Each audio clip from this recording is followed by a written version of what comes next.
What's up, YouTube? It's Louis here. I have literally just woke up, but we have the responsibility to always keep you updated. And yesterday, Bitcoin did exactly what we said at the start of yesterday's video, which is we hit this wick, which actually should not have happened because this here was a spinning top. And I told you guys that people would have been buying this and stop loss would have been hit because people would have put their stop losses below this wick. And basically what we were thinking is, could that have been a liquidity grab and then we do form something like a bullish hammer? I said those words exactly yesterday. And what candle is that? A bullish hammer. So it's exactly what I said was going to happen. We did get a bullish close 2 days in a row. Pardon me though.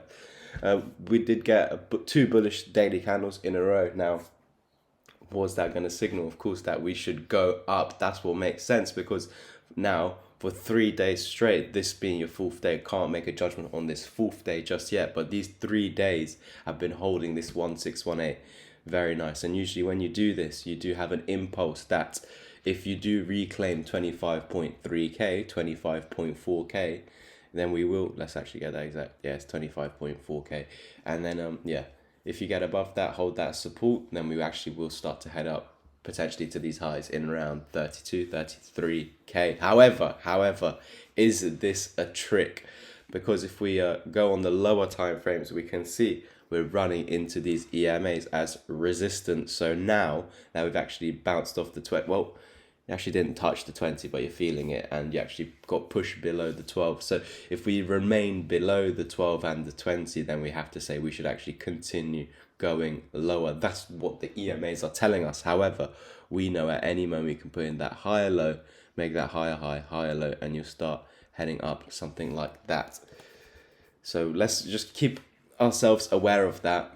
But of course, we know again that the market likes to trick us because of this daily candle the day before, where this was actually a bullish signal, because you have actually got a bigger wick to the downside than to the upside. So for me, because there's larger wicks to the downside than the upside, can you see how they're not equal on both sides? They're not equal. This one's much longer. So because they're not equal, it can't be seen as a doji, because it's got a longer wick on the downside. It's either a spinning top or a bullish hammer. However, by definition, a spinning top has a larger wick to the top than a bullish hammer would, okay?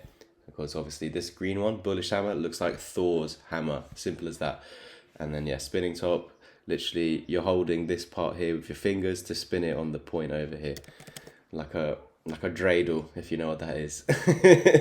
But yeah, so even though this is what should happen now, this impulse, when we go to the lower time frames, it doesn't look like that, because we're rejecting the EMAs. You were above the 12, you went back below. So if you confirm the 12 as resistance again on the 4 hour, that's where we're going to continue. Obviously that means that we should lose this low. Will it? Let's see. We need to see if it puts in a higher low, and if it does, then it's going to have another opportunity to reclaim these EMAs. But for the moment, we can't say that. For the moment, we're rejecting them, and we had a fake out, so that means that we were above, but we didn't like being there, got pushed back under. This is still your ceiling, so if it's your ceiling, we should head to the floor. Makes sense. But we know, okay, even though we're trying to go to the floor, there could be, Fibonacci levels like this, swing low to swing high. Maybe the 618, 21.1k could stop us going back down to $20,082. So just a heads up for you guys. And then, yeah, looking at the 1 hour, you can see we're going up for 1, 2, 3, 4, 5, 6, 7, 8. 8 hours was just straight up, and you can see that ended up being a fake out, and you can see this move above the 20 and the 12 has eventually become a fake out. So what we need to do is keep on hitting your head as you are right now, holding it as resistance to continue lower. I'm going to be honest, because I don't care that I'm not right 100% of the time, even though we prepare for both ways. But I took a trade last night, and fuck this shit, mate. I took a trade last night over on PHEMEX. My entry was exactly that candle there. I remember that one closing there. Yeah, so, not a long position. It was a short position. This is why I'm so annoyed, guys. So, for me, I know this is a small time frame. This was after the daily close, or in and around the daily, yeah, or just after daily close. And I'm on the 5 minute, and I can see, what the fuck is that? You just gone up, no pullback, gone up, not really pulling back, just keep going up and up and up. And then I saw this W pattern here. I actually entered before this small W pattern had formed, but for me, so obviously I entered there. So you can see over here, when I was looking at this chart, if I get rid of the EMAs to you, look how overextended that is. I knew this was going to come down, so I put my stop loss above this high, knowing that, okay, if we're actually going to continue down, it should not go higher than this, or if it does go higher, it should be a fake out. So let's just set up this trade. So I just need to get that next wick there, because that's where I entered there. I think my stop loss was just a bit higher like this, and then take profit was in and around down here. I remember having was it close 30 or 40? No, it was close 50% of my position at 22 100. So over here, I was going to close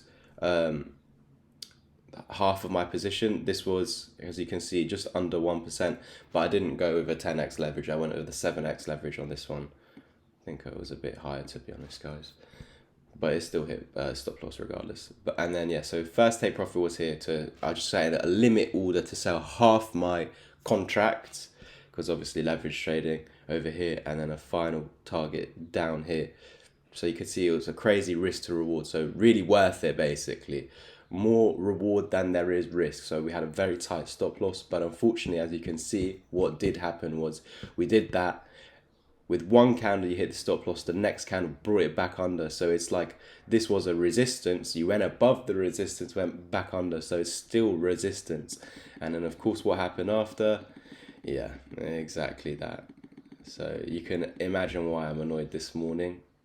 Because my take profit would have been met. All I had to do, to be honest, guys, what does this say? Risk to reward of 6. Let's call that 6. Do I seriously need that? No, I can go for a 3 to 1, but technically, look there, that's currently close, and depending on your exchange, probably would have hit. So yeah, regardless, I wasn't gonna go for a 2 to 1 either. I felt like, yeah, okay, looking back, what I potentially should have done is put my stop loss not at 23,000, maybe 23,100, but you can see that wouldn't even be a 3 to 1 anymore. Wouldn't be as worth it. Still worth it, because that means if I had won this, then because my risk to reward was 2 rewards to 1 risk, if I actually took this profit, I would be up 2 rewards, and if I lost the next trade and the next trade, then I'd only be back at break even and not in loss. So from a 1 win of a 2 to 1 risk to reward, even though I just won once and I lose the next 2 trades, I'd technically still be in profit.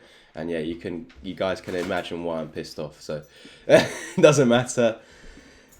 I hope you guys enjoyed today's update. Please like, subscribe, and comment if you're interested in the education where I teach you how you could take trades like this, but hopefully so you don't hit the stop loss first like that. But yeah, it's all in the mentorship and in the course. And of course, the market is choppy, guys. I wasn't expecting this last push. This was looking like a BART pattern, and I was expecting that dump. But we did get that dump. But first, we got that liquidity grab to hit all the stop losses above this high. And then, yeah, hit the stop losses, grab all that money, go into profit. This is what's always going to happen in trading. You're always going to experience it no matter how many years you've been doing this. It's just a part of trading, something that, yeah, you have to get used to. Unfortunately, we're not always going to be right, and I don't mind saying that. So I hope you guys enjoyed today's update. Again, please like, subscribe, and comment. Share the video during this bear market. And of course, the best time to start investing and teaching yourself is in this period in the bear market, to make the most out of these opportunities. Not when we're back at 50k, 60k. It's already way too late. You really could have made it 2x, 3x by the time it gets back up there. So yeah, we need to take advantage of these opportunities. But again, we know that we still have bearish targets to the downside that we have been waiting on. Look how close we came to my target. My target was 19995, so $5 off to 20,000. And look at that. We were basically $94 off this technical target. So I can't really say it has been met. Technically, you know, most people would say it has been met, because let's be real, guys, $94, is that big? So yeah, this was a target because this is where we're accumulating. We've been accumulating since here. We've accumulated here, here at 25, here at 29, 26, 22, 22k as well. And then yeah, again back at 22k last night. Even though I put this short in, I also bought because it's completely different. I'm buying for long term rather than, and obviously I'm trading for short term. So thank you guys so much. Again, please like, subscribe and comment.